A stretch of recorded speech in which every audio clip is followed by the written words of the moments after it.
The Hells Angels biker followed the little girl to a locked electrical closet where a hidden file threatened powerful names. Hello everyone. Before we begin today's story, I have a small favor to ask.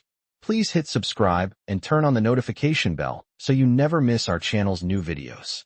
It's quick, free, and the best way to support us in bringing you more dramatic stories. Your support means the world to us. Where are you watching from? Drop your city or country in the comments below. Thank you very much. The cold wind howled through the narrow alleyway as the Hells Angels biker, known only as Reaper, revved the engine of his motorcycle. His leather jacket flapped against the harsh breeze as he sped down the empty street. The evening was dark, but Reaper's eyes were sharp, always on the lookout for anything out of place. He had been following the little girl for what felt like hours now. She moved swiftly, her small figure darting in and out of the shadows as if she knew exactly where she was going. Reaper wasn't sure why he felt the need to follow her, but something in his gut told him there was more to her story than met the eye. As he kept his distance, he watched her approach a small, run-down building at the end of the street. The windows were covered in grime, and the door was barely hanging on its hinges. But the little girl didn't hesitate.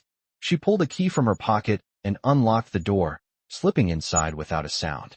Reaper's curiosity got the better of him, and he parked his bike around the corner, slipping into the shadows to keep an eye on the building.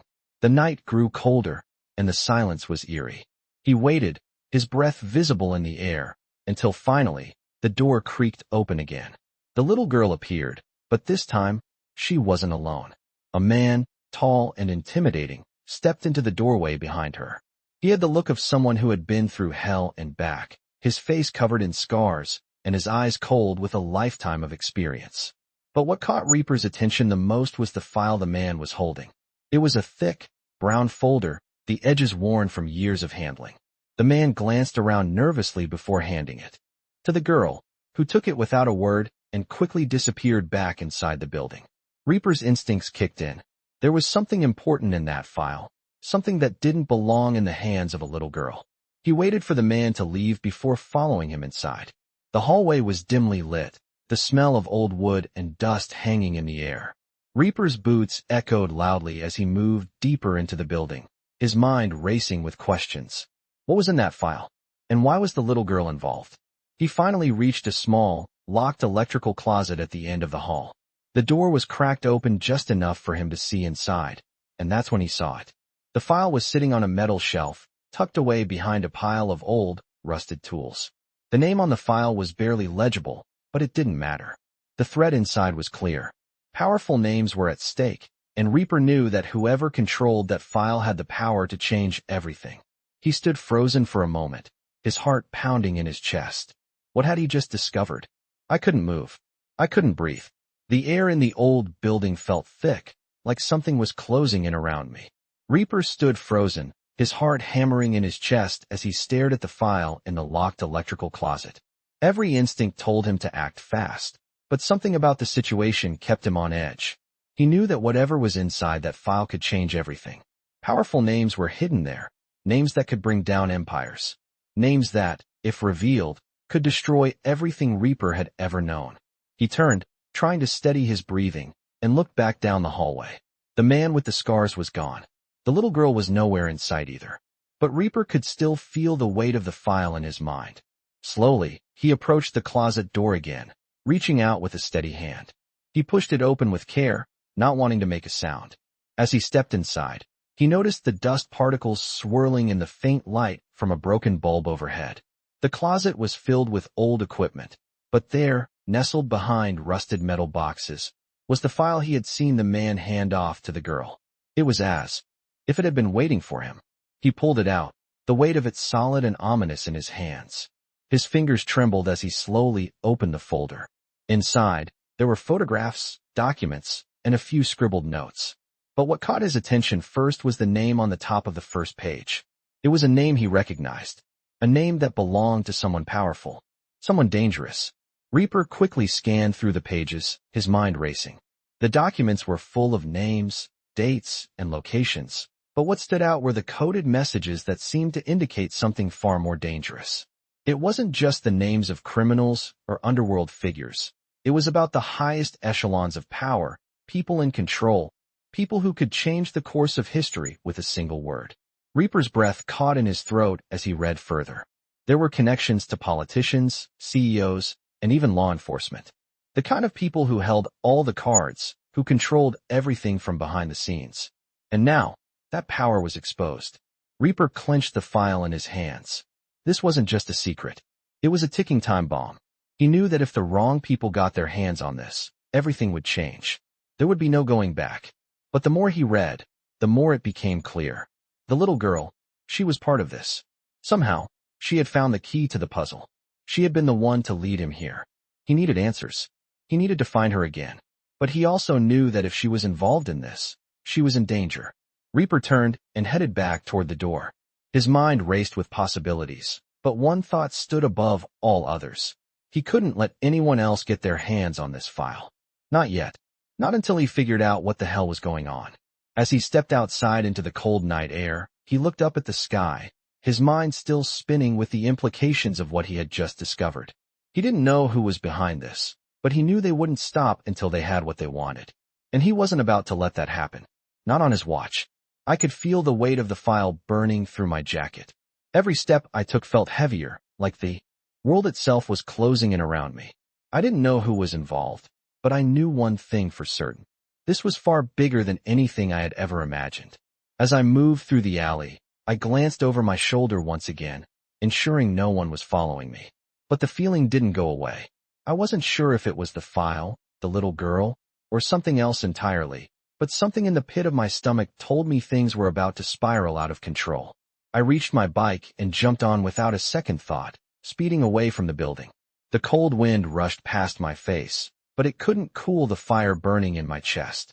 The file was in my hands, but my mind was racing through a dozen different scenarios. Why was the girl involved in this? Why had she led me here? Was she just a pawn in some larger game? Or was she the key to uncovering everything?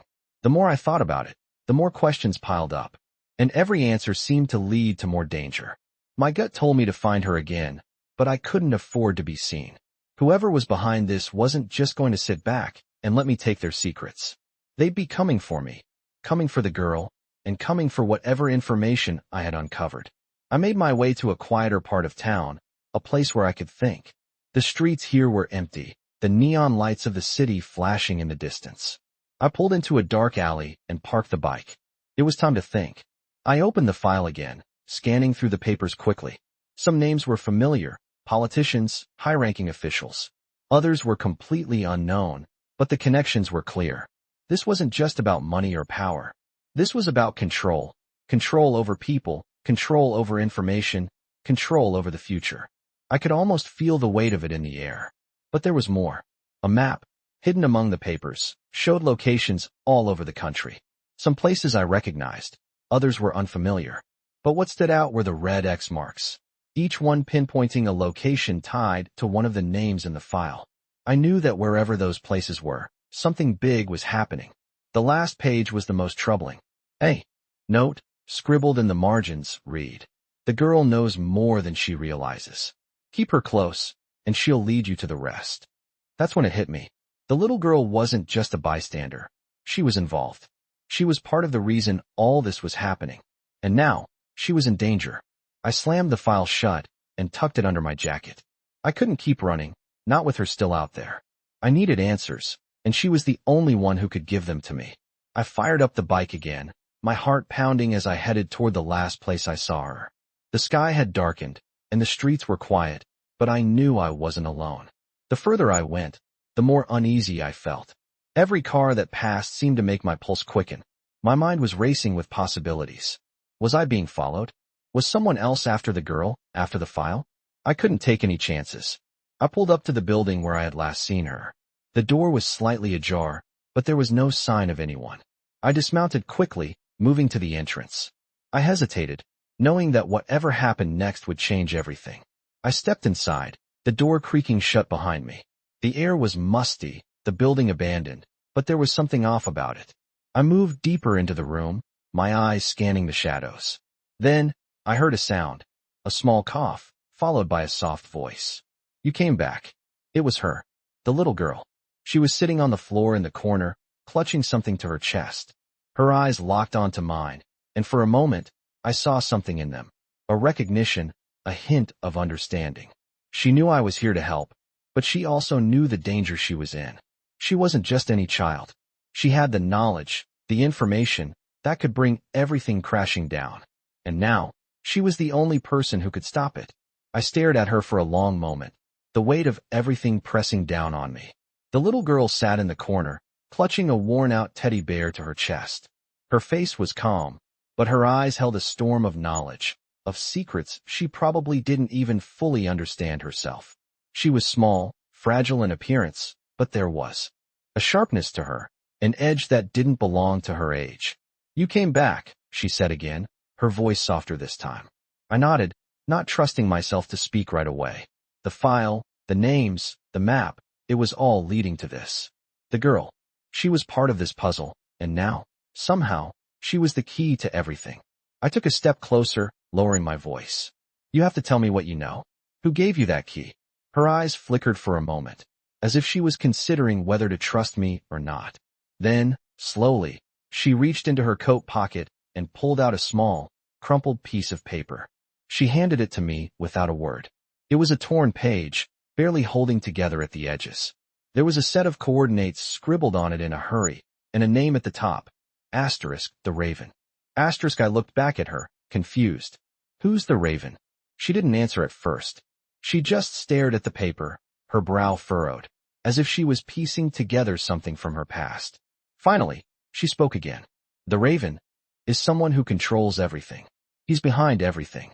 She paused, her eyes wide, as if the weight of the truth was settling on her. "But he's dangerous.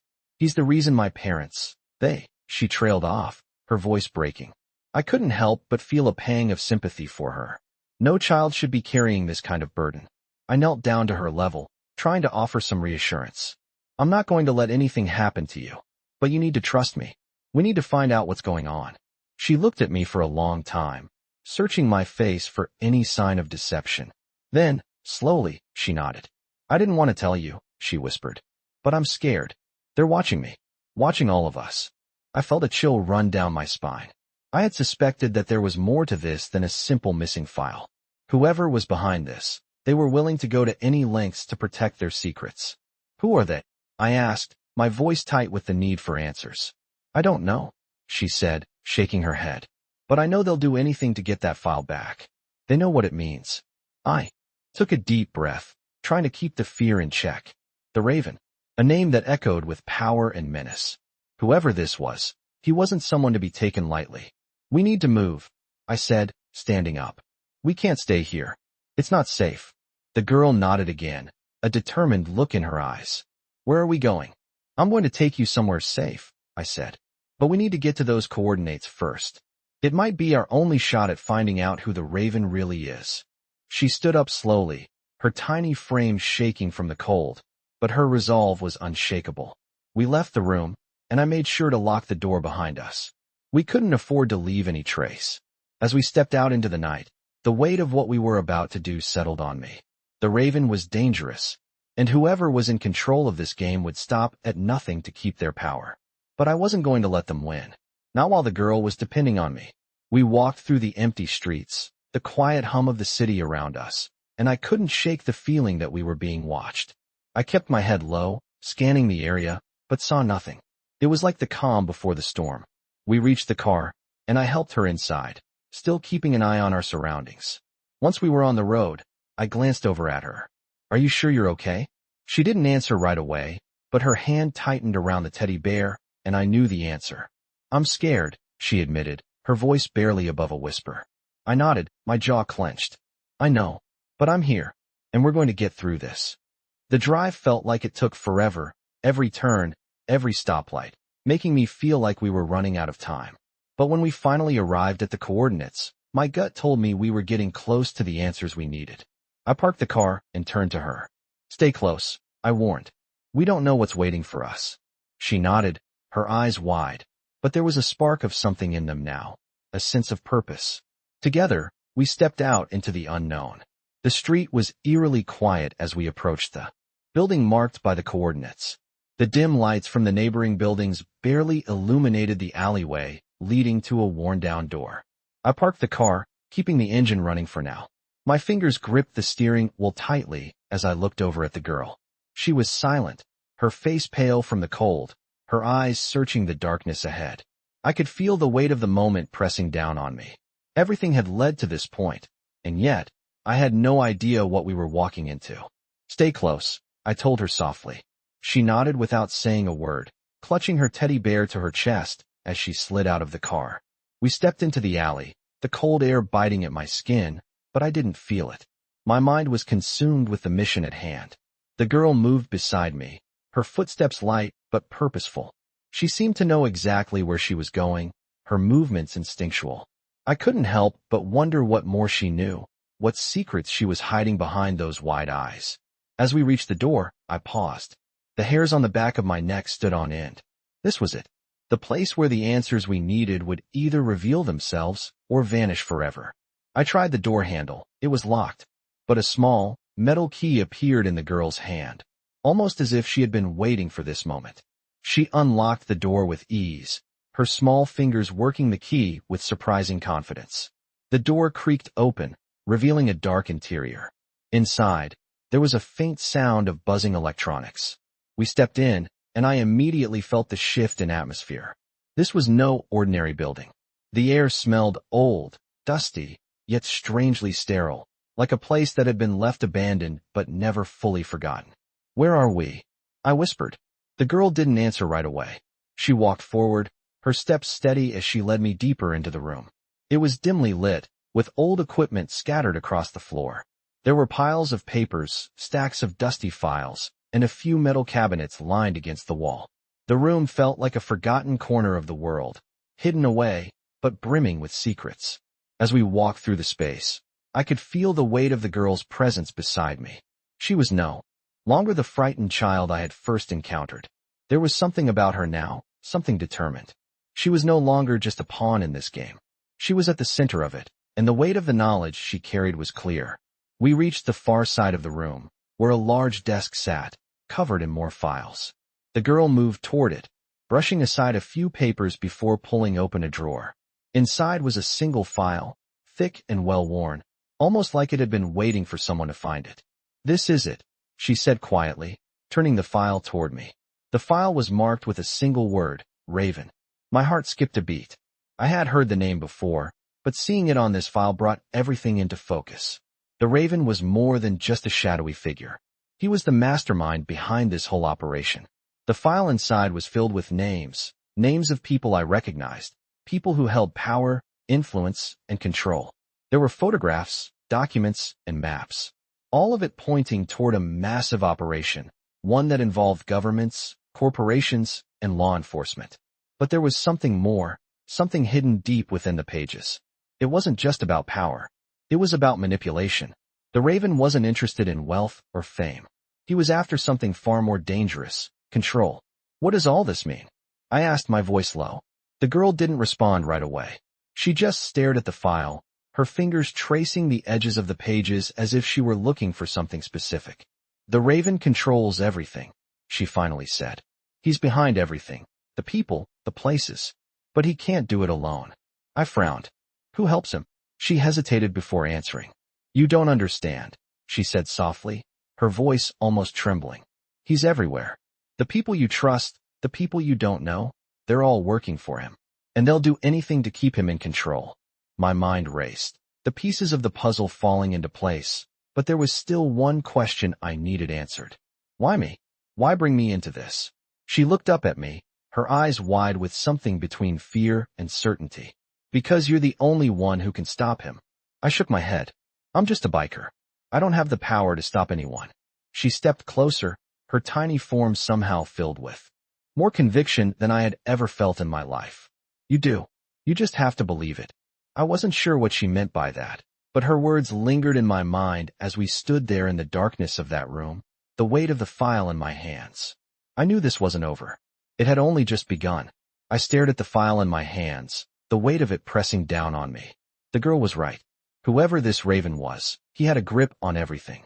Politics, law enforcement, business, it was all interconnected. I could feel the air grow heavier, like a storm was coming. "We need to get out of here," I said, my voice low. The girl nodded, her wide eyes filled with something I couldn't quite read. We didn't have time to waste. Every second we stayed in that building, the closer we came to being discovered. I stuffed the file back into my jacket, and we moved quickly, carefully, back toward the exit. I kept my eyes on the street, scanning for anything out of the ordinary. The night felt darker, more dangerous, but we had no choice. The girl was depending on me, and now I was tangled up in something bigger than I could have imagined. As we stepped outside, I could hear the distant hum of engines. Motorcycles. The sound sent a shiver down my spine. I turned to the girl, my jaw clenched. Stay close, I told her again. She didn't respond, but I could feel the tension in the air between us. I couldn't shake the feeling that we were being watched. We walked down the alley, my steps quick and purposeful, but my mind was 1,000 miles away. Every decision I made felt like it could be the one that would either save us or get us killed. Do you know who the Raven is? I asked, trying to get a clearer picture of what we were dealing with. The girl didn't answer right away, but her face tightened as if the name itself was a weight she couldn't bear. He's like a ghost, she said quietly. No one knows who he really is. He hides behind everything. Money, power, control. If he doesn't want something to be known, it stays hidden. I could feel the truth in her words. The Raven was no ordinary criminal. This wasn't just a guy running some underground operation. He was pulling strings at the highest level. Do you know how to stop him? I asked. She shook her head slowly. I don't know. But the file, it's the key. It's all in there. If we can figure out what he's really after, maybe we can stop him. But it's dangerous. She was right. The more I thought about it, the more I realized we were in over our heads. The Raven had too much power, too many resources. He wasn't going to let us walk away from this.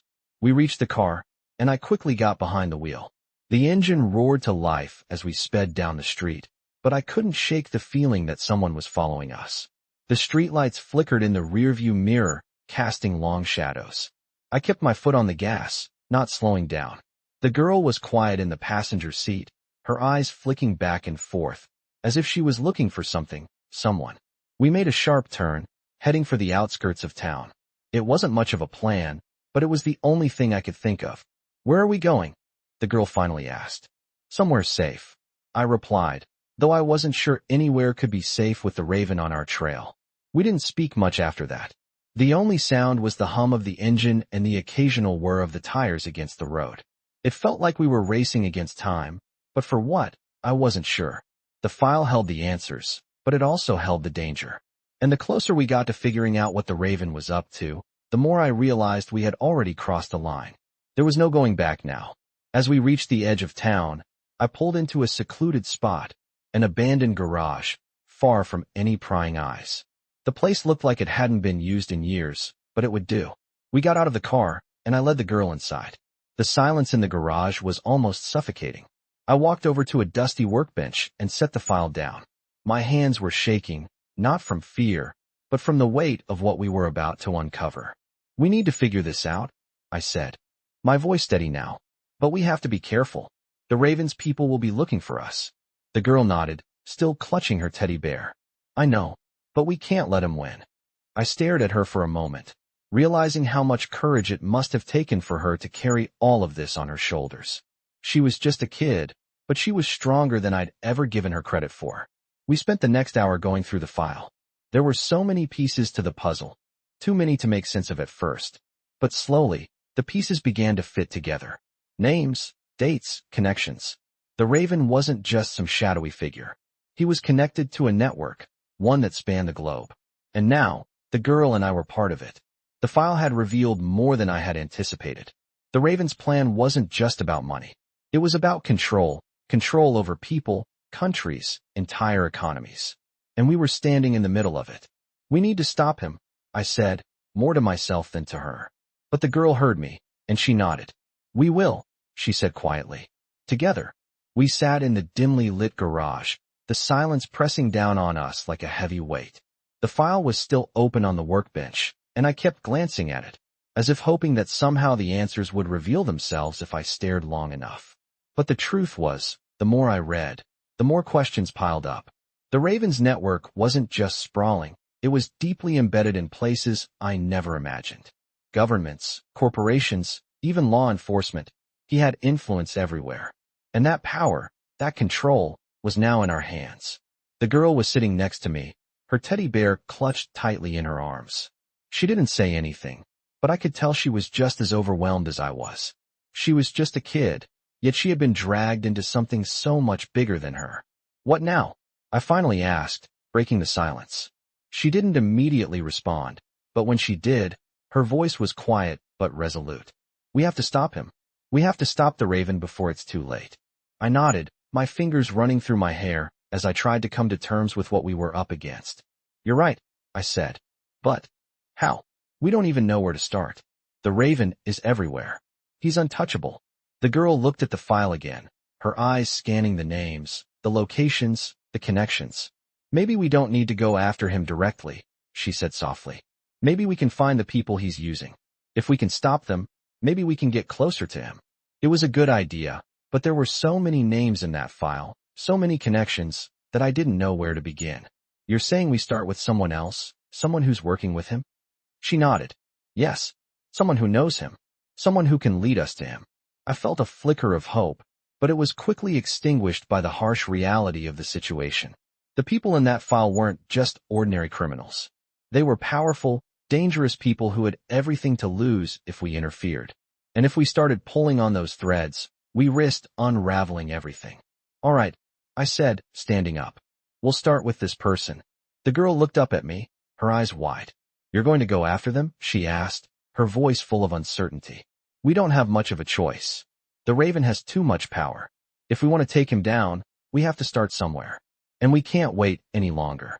She nodded slowly, though I could tell she wasn't entirely convinced. The stakes were high, and the risks were greater than either of us had realized. But there was no turning back now. We were in this together. I picked up the file and stuffed it back into my jacket, my mind racing with the possibilities. Stay close, I said as I moved toward the door. I don't know what we're walking into, but we have to stick together. The girl followed me without a word, but I could see the determination in her eyes. She was just as ready as I was, even if she didn't fully understand the gravity of what we were about to do. We stepped outside into the night, the cold air biting at my skin. The city was quiet, but it was a false peace. I knew there were eyes on us, watching our every move. We couldn't afford to be seen, not now. I started the car, and we drove in silence for what felt like an eternity. The girl was fidgeting with her teddy bear in the passenger seat, her eyes focused on something in the distance. I could feel the tension building between us, the uncertainty of the road ahead pressing in on both of us.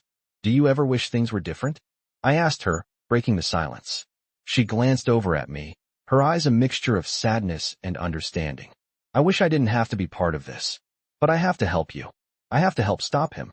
I nodded, but I didn't know what to say. What could I say to a child who had been forced into this world of danger and deceit?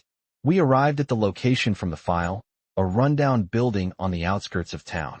The area was dark, and there were no signs of life. But I knew better than to assume it was empty. I parked the car, and we both got out, moving quickly and quietly. Stay close, I whispered to the girl, my eyes scanning the area. We walked toward the building, the sound of our footsteps the only noise breaking the silence. I could feel the tension in the air, like something was waiting to happen. As we reached the entrance, I saw the faint outline of a man standing just inside the door. He was tall, broad-shouldered, and dressed in black. I could tell from the way he stood that he was ready for trouble. Are you the one we're looking for? I asked, my voice low and steady. The man didn't answer right away. He just stared at me, sizing me up. Then, without a word, he stepped aside and motioned for us to enter. We walked inside, and the door clicked shut behind us. The room was dimly lit, filled with old crates and boxes. The air smelled stale, and I could feel the weight of the place pressing down on me. We need answers, I said, my voice firm. We know about the Raven. We need to know who he's working with and how we can stop him.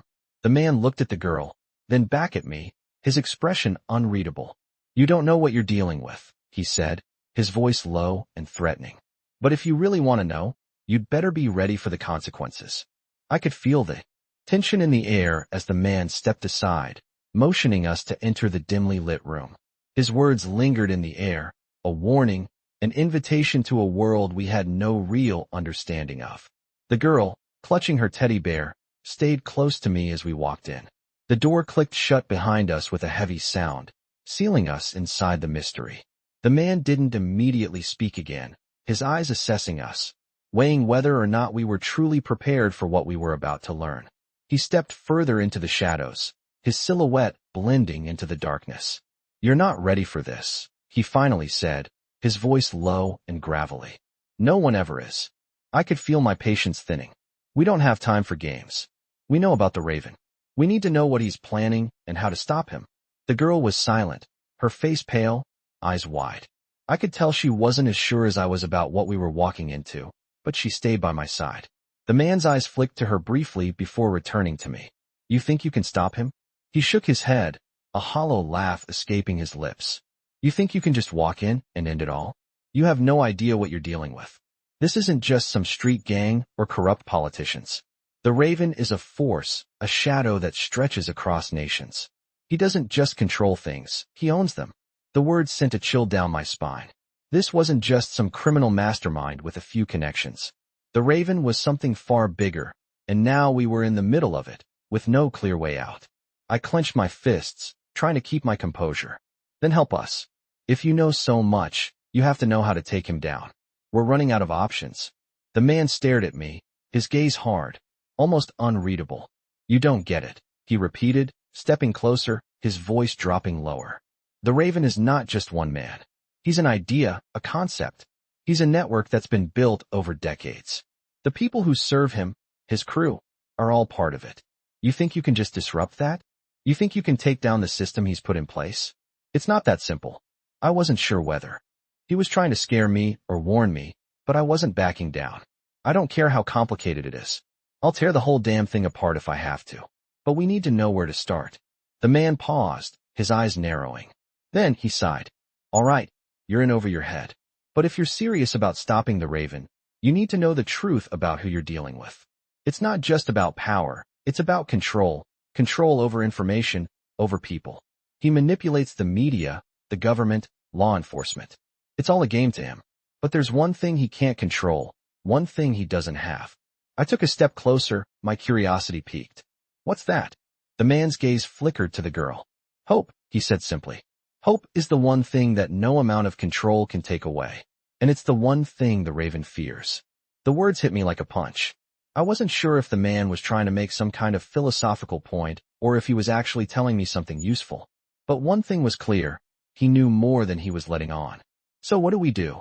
I asked, my voice steady, but there was a flicker of doubt in my chest. "You want to know how to stop the Raven? Fine.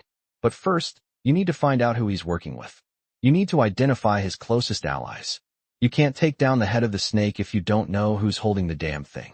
And the only way to do that is to get close to the people he trusts." He moved toward a desk in the corner, pulling open a drawer and sliding a map across the surface.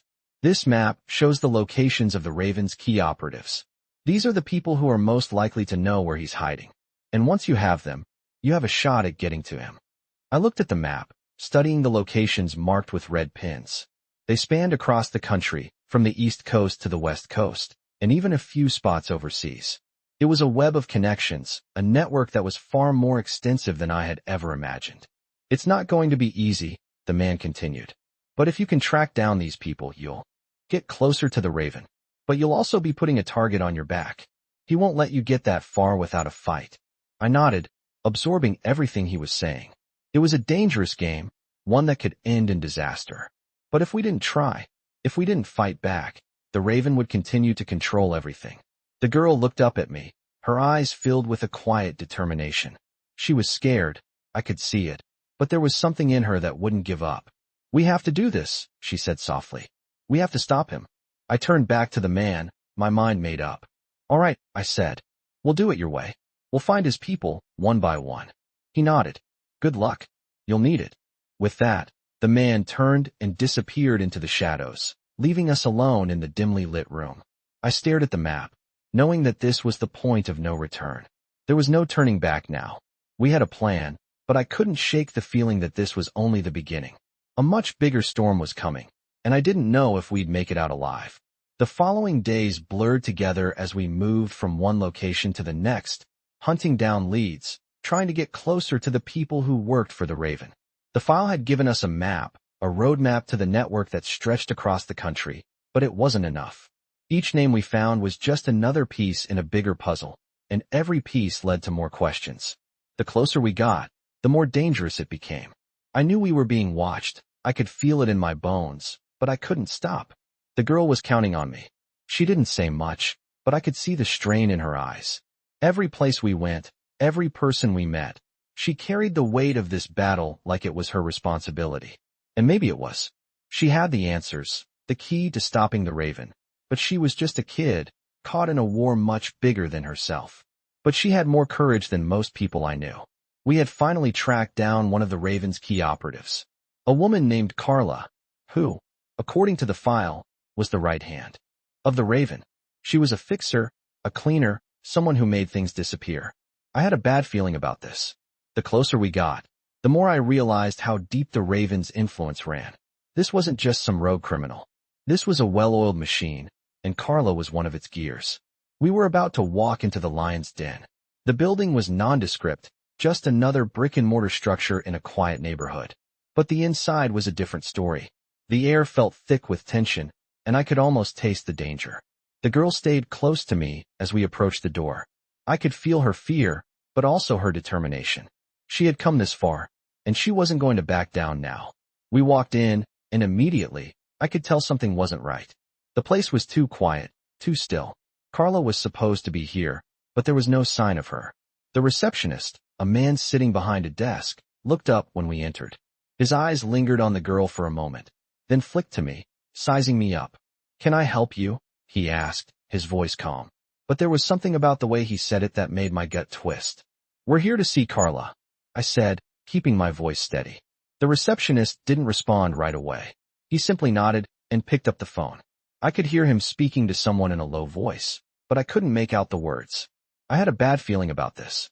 I exchanged a glance with the girl, and she nodded slightly, like she was reading my mind.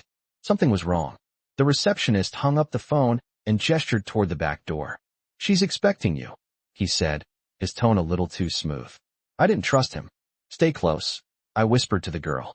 We walked toward the door, but as soon as we stepped into the hallway, I heard the sound of footsteps behind us.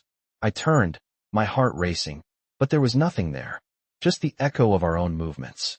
It felt like we were being led into a trap, and I was sure we were being watched. We reached a small, dimly lit room at the end of the hallway. The door was slightly ajar, and I pushed it open, scanning the room for any sign of danger. Carla was sitting at a desk, flipping through papers. She didn't look up as we entered. "I've been expecting you," she said, her voice cold, calculated. I knew this was the moment. We couldn't back down now. I walked into the room, keeping my eyes on her. "We need answers," I said, my voice firm. "You're working for the Raven. We know what he's planning, and we're going to stop him." Carla finally looked up at us, her eyes narrowing.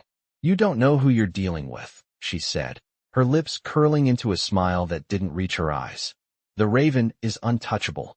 You think you can stop him? You have no idea what you're up against." Her words hung in the air, like a challenge, but I wasn't afraid. The girl beside me was the key. If we could break her free of this nightmare, we could stop the Raven. "You're wrong," I said, my voice hard. "We're not backing down. We know about the network. We know about the people you've corrupted. We're going to bring it all down." Carla stood up slowly, her eyes never leaving mine. "You don't have the power to do that," she said, her voice low, almost a whisper.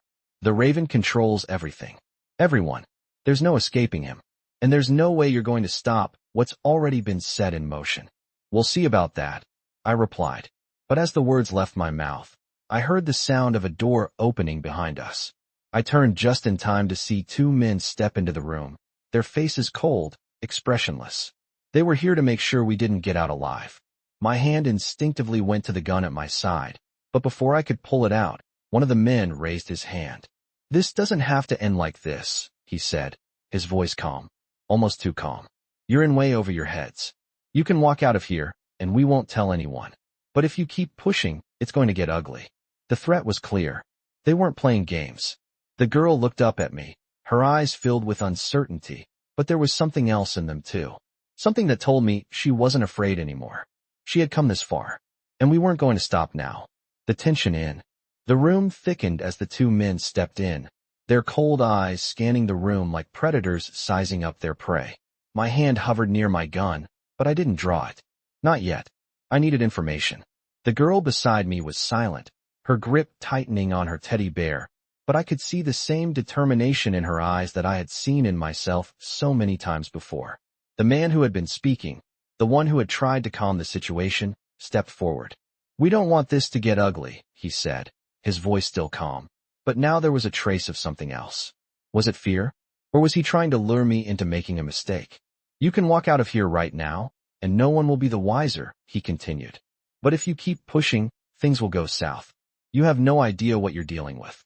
I could feel the weight of his words, but they didn't scare me.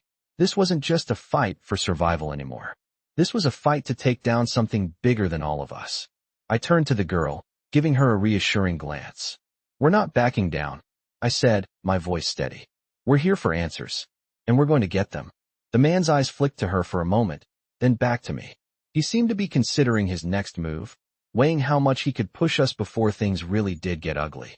The other man, the one who had stayed silent, shifted slightly, as if preparing for something. That was all I needed to see. I wasn't about to let them intimidate us. Not when we were this close. "You're in a war you don't understand," the first man said, his voice low. "The Raven isn't someone you can just take down.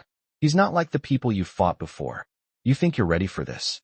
I didn't answer right away. I didn't need to. They had already underestimated us. The Raven had built his empire with fear, with manipulation, and with control. But he wasn't counting on people like me. He wasn't counting on people like the girl beside me, people who would fight back even when the odds were stacked against them. "We'll see who's ready," I said finally, my voice hardening with resolve. The man's expression shifted. Slightly, as if he was beginning to understand that we weren't going to back down. He stepped back, signaling to the other man, who crossed his arms over his chest, still watching us intently. "You don't know what you're up against," the man said, shaking his head. "The Raven controls everything. Every part of this world you think you know, he's behind it. And if you think you can just tear it down, you're dead wrong." "Then we'll see how wrong we are," I shot back. The man hesitated, then nodded to the other one, as if signaling something. I didn't wait for their next move. In one swift motion, I grabbed the girl's hand and pulled her toward the door. We weren't getting answers from these two. Not today. "You're making a mistake," the first man called after us, but I didn't turn around. We had bigger problems than the two of them. We had to find out where the Raven was hiding, and we had to do it before he found us first. As we reached the hallway, I heard the unmistakable sound of footsteps behind us, but I didn't look back. The girl's hand was still in mine, but I could feel her fear. This was her world now, too. She was in this as much as I was, and she wasn't backing down either. "What now?" she asked quietly, her voice barely a whisper. "We keep going," I said, my voice steady despite the pounding of my heart. "We find the Raven, and we end this. One way or another." We reached the exit, the cool night air hitting my face as I pushed open the door. I glanced around, scanning the darkened streets, but there was no sign of anyone following us. For now, we were safe. But I knew that wouldn't last. The Raven had eyes everywhere. "Where do we go now?" the girl asked, her voice barely audible. "We follow the next lead," I said, glancing down at the file in my jacket. "There's another person we need to find. Someone who knows the Raven's next move." I didn't know where this would lead, but I knew one thing for sure. The closer we got to the Raven, the more dangerous it would become. But we couldn't stop now. Not when we were this close. "Let's go," I said, starting to walk. The girl followed me without hesitation, her steps light but purposeful. We were in this together. And together, we were going to bring the Raven down. The night had grown colder as we moved through the streets, our footsteps echoing in the silence. The girl was still by my side, her grip on my hand firm, but her eyes were constantly darting around, scanning the shadows. She was scared, and I couldn't blame her. We were getting deeper into this mess, and the Raven's reach was vast. But we couldn't stop now. Not when we were this close to getting the answers we needed. "Where exactly are we going?" she asked, her voice a little shaky. I looked down at her, trying to offer some reassurance. "We're going to find someone who knows more about the Raven's operations," I said. "Someone who can point us in the right direction." She nodded, but I could tell she wasn't convinced. I wasn't sure how much longer we could keep this up, either. We were running out of options, and the people we were going after weren't just dangerous, they were untouchable. As we approached a small building in a less traveled part of town, I could feel the tension building again. This was it, the lead we'd been chasing. We stopped outside the building, and I glanced over at the girl. "Stay close," I whispered. She nodded, and we moved toward the door. It was locked, but there was a small keypad beside it. I knew the code, one of the many things I had learned through years of dealing with this world. I punched it in, and the door clicked open. The girl hesitated, but I gave her a nod, and we stepped inside. The place was dark, the only light coming from a flickering bulb overhead. It smelled like old paper and dust, a place forgotten by time. We walked deeper into the building, our footsteps muted by the worn carpet. There was a door at the end of the hallway, and I could hear muffled voices from the other side. This was it. The person we needed to talk to was behind that door. I motioned for the girl to stay back, then approached the door quietly. I could feel the weight of everything we had learned so far. The names, the locations, the connections. And yet, I still didn't know who the Raven really was. Who controlled him? Who was the puppet master behind this entire operation? I pushed open the door slowly, careful not to make a sound. Inside, the room was dimly lit, with papers and old files scattered across a desk. A man sat behind the desk, his face hidden in shadow. He didn't look up when we entered. "I've been expecting you," he said, his voice low, but not surprised. I stepped into the room, my eyes scanning the room quickly. There was something about the man that made me uneasy. "We need information," I said, my voice steady. "We need to know what the Raven is planning, and how to stop him." The man didn't respond right away. Instead, he leaned back in his chair, his fingers steepled in front of him. "The Raven is untouchable," he said, his voice almost contemplative. "You can't stop him. You'll never even get close." I wasn't sure if he was trying to discourage us, or if he genuinely believed it was impossible. "We've already come this far," I said, "and we're not stopping now." The man studied me for a long moment, as if weighing my words, then finally sighed. "Fine," he said. "You want to know what the Raven is really after? It's not just power or money. He's after something far more dangerous. Something that could change the course of history." My heart raced. This was bigger than I had thought. "What is it?" I asked, my voice barely above a whisper. The man paused for a moment, then stood and walked over to a file cabinet. He opened one of the drawers and pulled out a thick folder, tossing it onto the desk. I moved closer, my eyes scanning the contents. It was a series of documents, photos, and maps, more pieces of the puzzle. "The Raven doesn't just control people," the man continued. "He's building a network of influence. The Raven is planning to take control of everything, governments, corporations, even the media. If he succeeds, no one will be able to stop him." I stared at the folder, trying to process what he was saying. "This is bigger than just a criminal syndicate. This is global," I muttered to myself. The man nodded. "Exactly. And it's all tied together by one thing: information. The Raven controls the flow of information, and with it, he controls everything. He's been infiltrating key institutions for years. It's not just about money. It's about power, the kind of power that no one can escape from." I felt a wave of dread wash over me. This wasn't just a battle against one man. It was a war against an entire system. The girl stepped forward, her voice quiet but firm. "What can we do?" she asked. The man looked at her, a slight smirk crossing his face. "You really want to know?" he asked. She nodded, and I could see the determination in her eyes. "You can't take him down. No one can. But there's one thing you might be able to do," he said, his tone dropping lower. "You can find the source. The Raven doesn't work alone. He's got people at the top, pulling the strings. If you can get to them, you might have a chance. But you're going to need more than just guts to pull this off. You'll need allies." The room fell silent for a moment as I processed his words. This was bigger than we had realized, but I wasn't about to give up now. We had come too far. And now, we had a new goal: to find the people behind the Raven, to expose them for what they were, to take down the system. I turned to the girl, who was standing quietly beside me, her eyes wide with a mixture of fear and resolve. "We can do this," I said, my voice steady. She nodded, determination lighting up her face. "We have to." We left the dimly lit room with the weight of the man's words still hanging in the air. The girl and I walked in silence, our minds racing with the new information. The Raven was more than just a figurehead. He was a force, a shadow pulling strings across the globe. The system he controlled was vast, reaching into every corner of power. Governments, corporations, the media, nothing was out of his reach. But now, we had a new goal. We weren't just taking down one man. We were going after a network. A whole world that existed in the dark, beyond the reach of the law. As we stepped outside into the cold night air, I felt the weight of everything pressing down on me. The map the man had shown us was filled with names, locations, and connections. Every line on that map represented a person, an institution, a piece of the puzzle. But it was more than just the people we needed to find. It was the information, the power they held, the way it all fit together. Where do we even start? The girl asked, breaking the silence. I turned to look at her. She was quiet, but I could see the determination in her eyes. She wasn't afraid, not like before.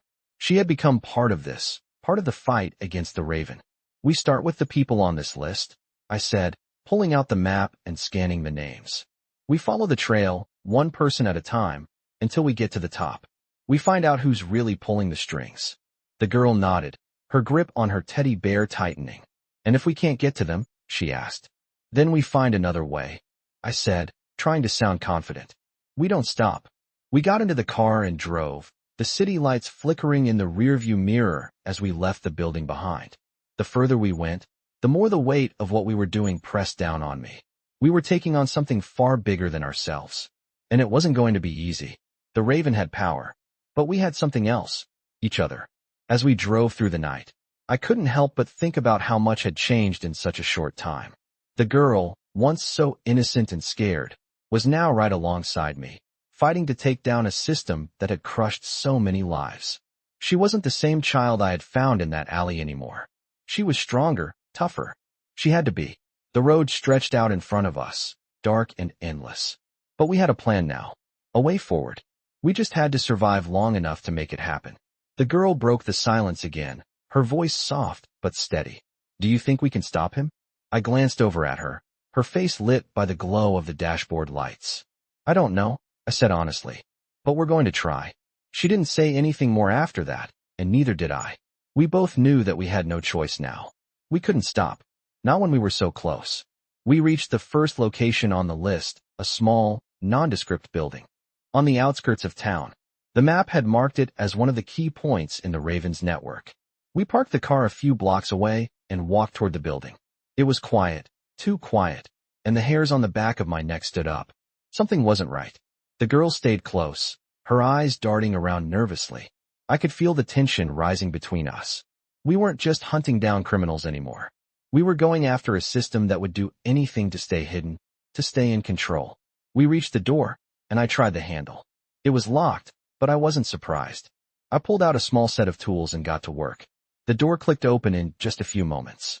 I motioned for the girl to stay back, but she ignored me and stepped forward, her eyes wide. Be careful, I said, but she didn't respond. She was no longer just following orders. She was in this with me. We moved silently through the building, our footsteps muffled by the thick carpeting. The place smelled of dust and old papers, as though it hadn't been touched in years.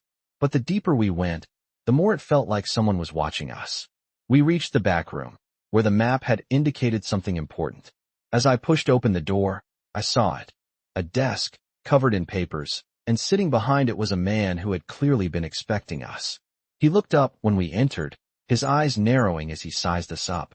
You're looking for answers, he said, his voice low and steady. But some answers come with a price. I didn't flinch. We're not here for a price, I said. We're here to end this. We know about the Raven. We're going to stop him. The man studied us for a long moment before he smiled, a cold, calculating smile that made my blood run cold. You really think you can stop him? He asked, almost amused. You're already too late. He stood up slowly, and I could see the tension in his muscles, like he was ready for a fight. I didn't move. We'll see about that, I said, my voice steady. We're not backing down. We'll keep coming until we get the truth. The man didn't say anything else. He just stood there, watching us, waiting for our next move. And I knew then, more than ever, that we were in this to the end. The man's cold smile never wavered as he sized us up, and the tension in the room was palpable. He was clearly testing us, seeing how far we were willing to go, how much fight we had left. The girl stood beside me, her small frame tense, her grip still tightly clutching her teddy bear. She was afraid, but she wasn't backing down. I could see it in her eyes. This wasn't just about stopping the Raven anymore. It was about something deeper, something personal. The world they had built, this dark network of power and control, was crumbling right in front of them. "You've already come this far," the man said, his voice dripping with disdain. "But you're still too weak. The Raven's influence stretches farther than you could possibly understand. You won't make it." I didn't let his words faze me. "We don't need to understand it all," I replied. "We just need to destroy it." The man's expression faltered for a split second, but then he composed himself, reaching for something behind the desk. My instincts kicked in. I didn't know what he was reaching for, but I wasn't about to give him a chance to use it. I grabbed the girl's hand, pulling her back just as the man pulled out a small device.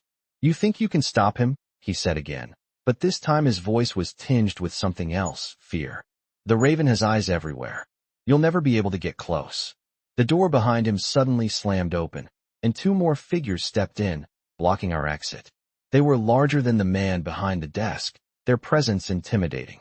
But I wasn't going to be intimidated. "We don't need to get close," I said, my voice steady and low. "We just need to destroy what he's built. And you're going to help us do that."